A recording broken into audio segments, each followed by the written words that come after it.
Hey everyone, David C. Anderson here, coming at you from the Knife Center, and welcome to our favorite time of the week, because we've got a table full of the coolest new knives that have just hit our shelves. Let's check them out.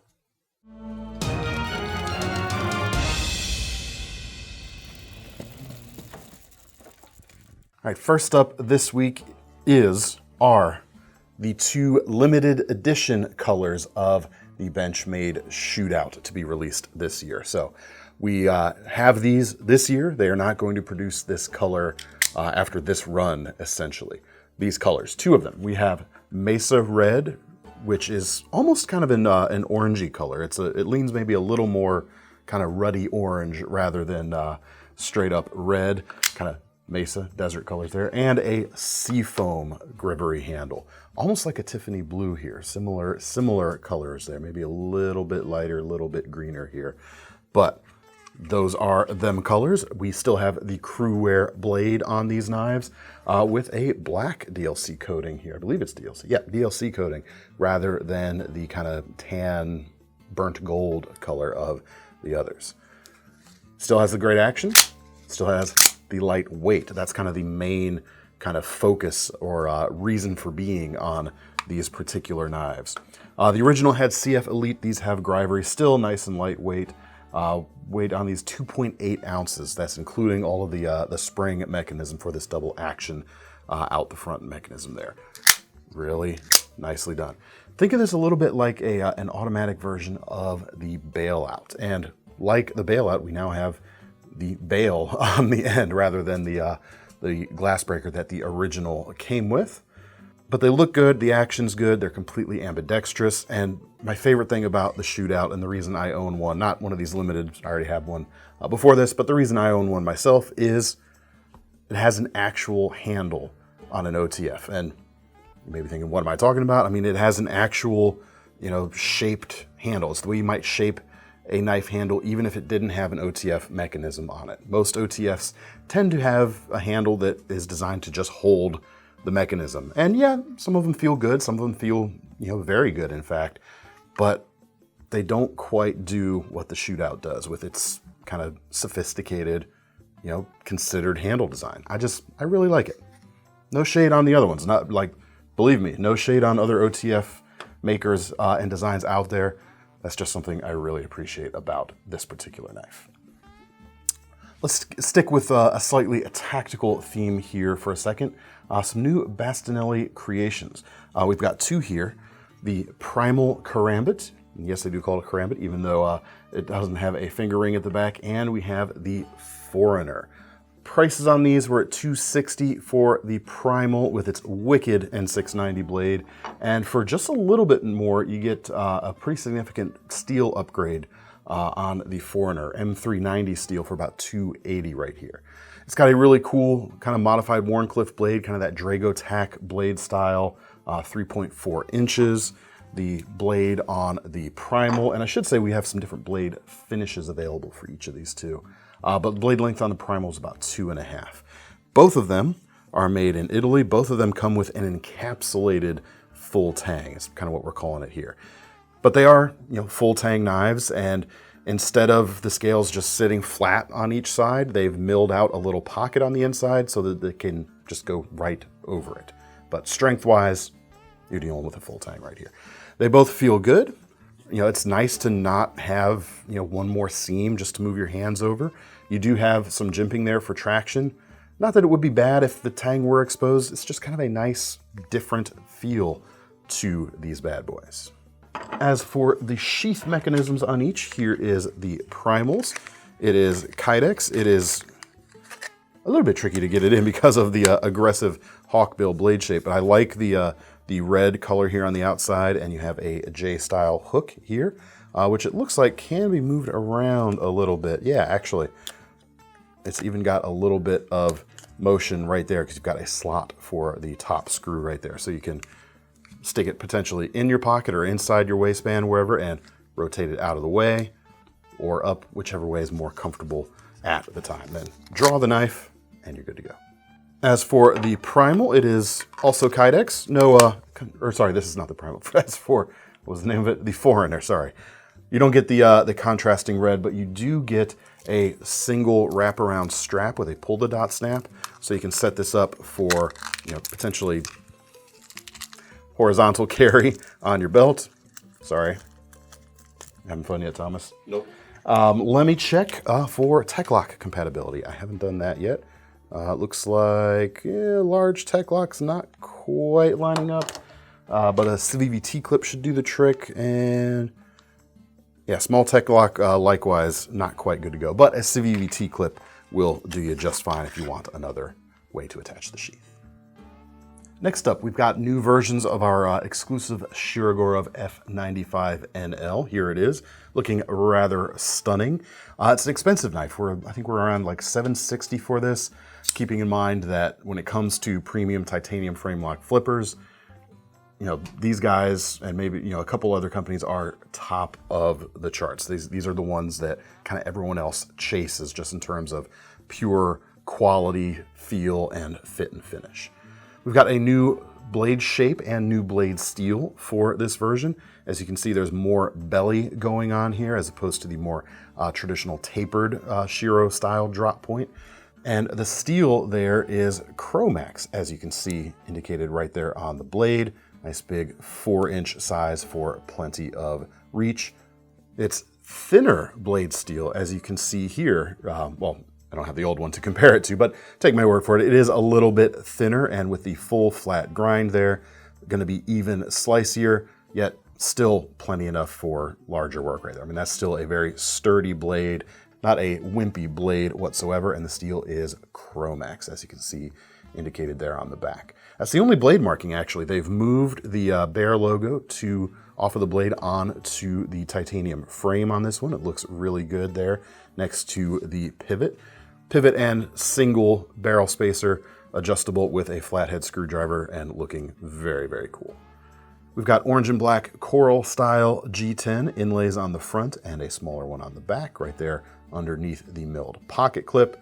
Nice tight frame lock. I mean, it holds that blade super, super nicely, and the action is also just, oh man, so good. Multi-row bearing system in this pivot. It is just absolutely fantastic. Now, if you still want a nice premium knife like that, but you don't quite have that kind of budget, check out this knife, the WE Cybernetic. Has some similar vibes in a way to some Shiro designs, but these Cybernetics are limited. In fact, this one right here is labeled number 59 of 205. There are a few different colorways, variants, whatever you want to call it, in terms of blade finish and handle finish. But I thought the plain Jane, so to speak, the just gray titanium with the blue accents was the classiest one in this particular case. $323 for this version. The most expensive comes in about $619 with a Damasteel blade, still cheaper than the Shiro though. This one comes with 20 CV, nearly 4 inches of it. We've got a Tonto profile and an interesting kind of, I'd say grind, but just an interesting ground detail in here. You've got a, 2/3 of the height comes up with a flat grind, full length swedge along the whole of the spine, and just a little kind of indentation, so to speak, right there. Not really doing anything functionally. It is purely aesthetic as far as I'm concerned. Very clean handle. I mean, the only screw that you can see from the front is the pivot itself, which is very nice. From the back, you do see one screw there holding the back spacer in, and a second screw for the pocket clip, and a third for the lock bar stabilizer. And fourth, maybe that's the first, but second, third, fourth. Anyway, looks very, very clean, especially from the front, and I love the split back spacer thing going on here at the back. Interestingly, the front part of this back spacer, you don't see any attachment hardware at all on either side of the knife. Very cool, very, very clean. Very, very clean profile when closed, as you can see. Top flipper style design. It's a little bit tricky for me on this one. It's not necessarily the easiest top flipper, front flipper, whatever you want to call it, but it's still quite usable and just such a clean design. If you'd rather have a more conventional flipper, we've also got Another WE release this week, the Shadowfire. This is not a limited edition as far as I'm aware. Coming in at $338 and some change for this. Similar size, though, to the Cybernetic. You can see them here side by side. Maybe not quite as elegant with the shape here, but still very striking. Just about 4 inches of 20 CV blade steel in this case. This one is the two-tone version. We've got a horizontal grain finish on the blade and a black coated hollow grind. Flat ground there at the tip, though. It is a compound grind. You can get other blade finishes, of course, and handle finishes, but this is the flamed titanium, looking rather cool indeed. Hidden lanyard point there at the back. And actually, that's not something... Oh, you do get that on the Cybernetic. I didn't talk about that. Very nicely integrated there at the back of that one. But you get a maybe more conventional hidden lanyard style of post right there. Looks good. Milled pocket clip. Not quite as screw-free as the other version, or the Cybernetic right there, but much easier for me to flip, I gotta say. Very, very definitely. Feels great. Lockup is very, very solid. Can't go wrong. They definitely do world-class frame locks for sure.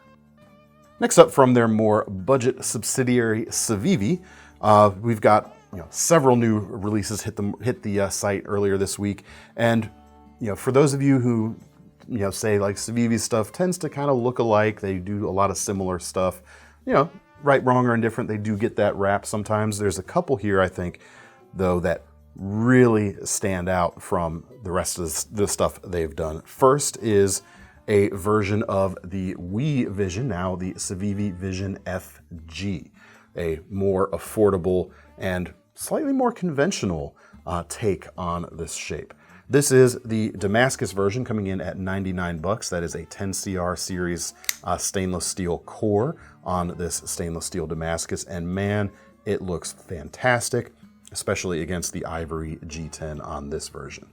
You can spend less money, just about $78 for G10 versions with a Nitro V blade. A few different colors and finishes are available on those. Great steel Nitro V, I gotta say. This is slightly heavier feeling than the WE version because we've got full steel liners on these. Gives it a little bit more heft, maybe a little bit more handle heavy, but not too bad. Other tweaks from the WE version, well, we'll start first right on the blade. Thumb studs rather than the blade cutout. A little bit easier to use, I find. We have the Snex Super Lock there on the back, which is ambidextrous, finger safe, fidget friendly. I like that. And they've added a little stop pin here at the back. So if on the WE version, you can actually kind of remove this lock bar for cleaning a little more easily. It's a little more captive on this one. Personally, I actually prefer that too. And the other thing I definitely prefer over the WE version, we have a deep carry reversible clip mounted on the side. No longer the spine mounted, kind of spine oriented pocket clip, which some people like. I've never been able to kind of make it work for my personal carry. So this is a little more conventional, a little more useful, or easily used, shall we say. But it's a really cool design, and man, I am really, really loving the contrast of the blade and the handle on this. You've got some good drop to that blade itself. Length of it is about 3.5 inches. But when I say you've got drop, what I mean is you've got knuckle clearance because of the way the edge drops a little bit and the handle kicks up. So if you wanted to use this as a food prepping knife, you've got a little bit of that going on. And nice geometry, full flat grind, or very nearly so. Actually, feel that. Does that? No, that's not a hollow grind. I was thrown off by the texture of the Damascus there just a little bit. But almost a full flat grind, thin enough where you're going to be able to slice really, really nicely. Nice use of the tip if you need to drag the tip along what you're cutting. Scoring uses, that sort of thing. It's going to be excellent. I'm digging it. This might be the first CIVIVI I buy this in a while. I haven't bought a CIVIVI since my Badlands Vagabond a couple years ago. That's a good one. Also, that kind of standing apart a little bit is the new Sentinel Strike button lock flipper, $85 with K110, a Bowler-made D2 steel, 3.7 inches. If I didn't mention that, nice aggressive Wharncliffe shape, and this is a very light feeling knife. I mean, for a 3.7 inch blade, we've got 3.5 ounces of weight. but it feels less. I mean, we've got aluminum handles here, and this, wraparound back spacer is injection molded, so it keeps things nice and light. The aluminum, of course, is nice and light. It is a crazy nimble feel in the hand for a knife of this size. Just really, really nice indeed. Got plenty of length there for all 4 of my fingers. You can also choke up if you want to get right there behind the heel. Plenty of height for good slicing geometry there. We've got multiple opening methods. It is a button lock, as mentioned, so you can just press the button down, swing your wrist, and that can open or close it. You got the flipper tab, you got thumb studs, and you got the blade cut out, so you can reverse flick. You can use that instead of the thumb studs. You can do all kinds of different stuff with it. Last detail, cool thing that is kind of different from most CIVIVIs so far, a tail-mounted pocket clip that is reversible for use on either side, which is very cool. Because, of course, the button lock, even though it's a right-hand oriented lock, works super easily in the left hand as well. So being able to flip that around is very nice indeed. And ball style glass breaker there on the attachment screw head, kind of like similar to what you see from Lion Steel and those sort of folks. Really cool. Several versions here, a Damascus one also available. I'm really impressed with both of these guys. One more from CIVIVI's lineup. We now have from their lineup of new releases this past week, a new version of the Synergy, the Synergy 4. It's the big Synergy, coming in about $98 for these. Blade is just about 4 inches, Nitro V. You've got the upswept Tonto as well as the trailing point blade that came on the original Synergy back in the Speed Tech days, way back in the day at this point. You've got a crowned spine on that blade, keeps things nice and comfortable, and good cutting geometry with all the belly of the blade blade shape as well. It's going to provide some good slicing action, I think. As for the handles, they are G10. They are milled with some nice contouring. You're not going to obviously get the integral construction of the Wii versions of these knives. Not that you can get the larger version in the Wii format right now, but be that as it may. We've also got a deep carry pocket clip, single position here. It's not reversible. It is inset with flush head screws though, so very unlikely to snag on anything when going back in your pocket. As for the action, we've got ball bearings and an inset liner lock. It's great, as expected. As for feel in the hand, there's plenty of length, obviously. Feels great in a saber grip with your thumb right here on kind of the ramp behind the hump of the blade. If you wanted to do kind of a gorilla grip, I find it works or feels better for me, kind of choked up a little bit, so you can get your pinky and ring finger around the fattest portion of that handle. It feels very secure. Next up, we've got a couple Heretics, a manual Heretic, not an automatic, more infrequently seen. This is the Wraith. They come in about $600 in serrated or plain edged. If you want the plain edge, we have that as well with Magna Cut steel. Very cool stuff. 3 5/8 of an inch on the blade length, and unlike some of the knives we've looked at today, this kind of blade is all about brute force. Got a saber height flat grind there. The steel is thick. I mean, that looks like 3/16 of an inch thick right there, just about. Anyway, that is a bruiser for sure. If you needed a heavy duty knife or maybe even a combat style knife, even though this is not a cheap combat knife, this is going to give you what you need there. Likewise with the handle. It is just as robust in its intent as the blade itself. It is integral, as you can see, milled out of a single piece of titanium for durability and strength. We do have a carbon fiber inlay on the front and some blue accents to keep things, a little spicier than just a plainer looking thing could.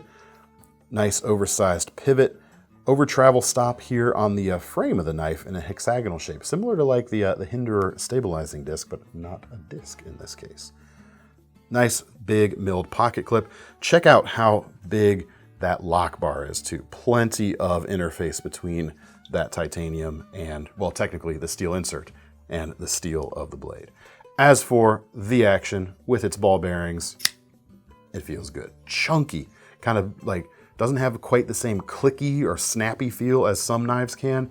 It's more like a big mechanical thing, really like sliding into its proper place, like properly industrial feeling. Very, very cool. If you like your American-made titanium frame locks to be a little more svelte, we have a new Southern grind to take a look at. This is the Penguin Frame Lock Flipper, $348 for this right now. For that, you got a 3.5-inch S90V blade here, so tons of edge retention. Nice, cool profile here. I like the straight clip there at the top. Even though I'm a drop point guy, I dig that kind of style. High flat grind, stone washed finish that's going to hide scratches quite well as you use the knife. Decent feel in the hand for something so much thinner than the Heretic we just looked at. Yeah, it pockets in there quite nicely. Feels super stable in that outboard position. You've got pretty aggressive kind of, I don't even hesitate to even call them jimping. It's more like serrations or almost like slide grips on a pistol, that sort of thing. Yeah, definitely gives you a good bit of traction right there. Yeah, maybe getting like a tiny little bit of a hot spot here at the back, but that'll wear in if you carry it in your pocket for a bit. There it is in the closed position. We've got ball bearings. Feel just a hint of wiggle there in the closed position, but man, in that open position, man, actually check out that sound again. That sounds great. Rock solid, stable in that open position though. That is a pretty cool one. You can get your S90V fix a little bit cheaper this week if you want. We have a not American-made knife, but we have the Kubey Dandy Executive Frame Lock Flipper, $160 with a nearly 4-inch S90V blade. Not a super slicey blade profile going on here. It's a little bit shorter in height and not as slimmed down as you might expect, giving this a little bit more of a robust characteristic to the blade. Titanium handles, contoured with a bit of subtle milling. Feels pretty decent in the hand there. Not a big hand filling thing, but plenty of length there and hand filling enough to get the job done. Milled pocket clip, hidden lanyard point, ball bearings in the pivot, frame lock construction, rear flips quite nicely. We do have fullers on each side. Let me try. I haven't reverse flicked it yet, but that's super easy. I wonder if you could, you probably can't front flip this. Yeah, that jimping's not quite working for me anyway, front flipping wise, but that's cool because I wouldn't do that anyway. Super nice. Interesting to see a more expensive Kubey because most of their stuff is more affordable, and got a couple of them here. This is the Ruckus, $64 for this knife. OS 10 blade steel, good performance to price ratio there. 3.3 inches long, saber height, flat grind, versatile drop point shape. Pretty nice indeed. The handles are black G10 with titanium bolsters, nice blue color there. We've got a reversible deep carry pocket clip. It's not inset, but you do have flush mounted or flush head screws right there. Feels interesting in hand. Again, not like the Dandy we just looked at, not really a hand filling grip. This one feels more precision oriented with its kind of flare towards the back. It's certainly got a neutral or a versatile sized handle to it because if your hands are larger than it, it tapers and teardrops quite nicely, so it's not going to prevent you from using the blade at all. Feels really good. Inset liner lock. Flipping action is provided by the front flipper or the thumb studs. Take your pick and you're good to go. One more and even more affordable at $48, we have the Campe Nest or Campe Nest. Not sure if you pronounce the E on that one or not. Spelling down below. D2 blade here, 2.36 inches, Tonto shape, high flat grind. Nice little stubby utility blade here. Good for chisel-y style of work, even though it's not a perfectly flat leading edge on that. Still, you could do some. This is gonna sound crazy. I could see myself doing some wood carving stuff with that front end right there, even though this is not really a wood carving blade style at all. G10 handles. This is the striped flat dark earth. You got some like gray and coyote layers, giving you an interesting look there. Steel. Did I mention D2 steel? Thomas, did I mention that? Maybe. I can't remember. Inset liner lock there. Single position pocket clip, not deep carry. Flipping action works great. The protruding backspacer here at the back, you might think it would be sharp or uncomfortable, but that's not the case. Everything there is rounded over, nothing there that's going to jab, but you get a nice look and a very easy to use attachment point for your lanyard too. Stop fidgeting with the blade here, get you a better look. There you go. Now, if you want a more affordable knife, but you also prize American-made construction, you like to, for those of our viewers in the United States, if you like to keep your dollars here, I do have an option for you. This is the Bear Ops Rancor IX flipping knife right here. $66 for this with a 2.8-inch D2 blade and injection molded handles and a crossbar lock, as you can see. They did, I'm gonna say, almost everything right with this knife. You've got, a lock that is perfectly ambidextrous, so they did give us a reversible pocket clip, which is nice, and dual thumb stud. So completely lefty friendly if you have that. The action is fine. It's not gonna set the world on fire, but it does the job. The one thing I will warn you, these don't flip very well. If you're used to being able to, flipper a knife open without any wrist action, which everything else on this table does that, gonna be left a little wanting here. Now, if you give it a little wrist, there's no problem, but keep that in mind. The standard flipping action is not gonna be superb. Thumb studs work great. Wrist flick works absolutely fine. Compared to stuff like, the Kubeys or the CIVIVIs in this price range, those are going to feel a bit nicer, but you're paying for an import at that point. So keep that in mind. Here is another option for you. They also have a mini version. It's over here for a few bucks less. That's like less than 2.5 inches on the blade, but D2 steel, decently priced for an American-made knife, I would say. Several different colors. You can also get it partially serrated as well. Next up, we've got some more, what's the word I want to use? Stylish EDC items. We have a couple of James brand Elkos. Their smallest, I think it's their smallest, small slip joint in any case, with some new handle materials. We've got blue steel tortoiseshell acetate, and we have Arctic tortoise acetate handles. Both of them look really cool. I think I like the Arctic a little bit better, but either one's good. 12C27 blade steel, good Sandvik material, versatile drop point, easily opened with either hand, even if you have weak fingernails or small fingernails, because you've got a full blade cutout. It's very easy to get whatever traction you do have with your fingers into position. Non-locking, you can probably take it most places that you can take any sort of knife. Pry section at the back that also works as a flathead screwdriver, also works to throw it on the keychain if you are so inclined. Price on these looking great at about 89 bucks. Next, we're going to close out the episode with some writing implements. We have the new Collet Pen from CRKT coming in about 45 bucks. It has a pen, as you would expect from something called a pen. The insert on this is a Schmidt Megaline insert currently, a little bit shorter than your Parker style because there's a trick on the opposite end, so they needed something more compact. So unscrew that, we have a scribe there at the back. Going to be able to mark very hard surfaces. You've got a very acute tip on there, and it is held in place by the namesake for the knife, the collet system right there. So there's actually a lot of things you potentially could, attach right there if you wanted to swap out the carbide or the, is it carbide? The scribe tool with something else. Really cool.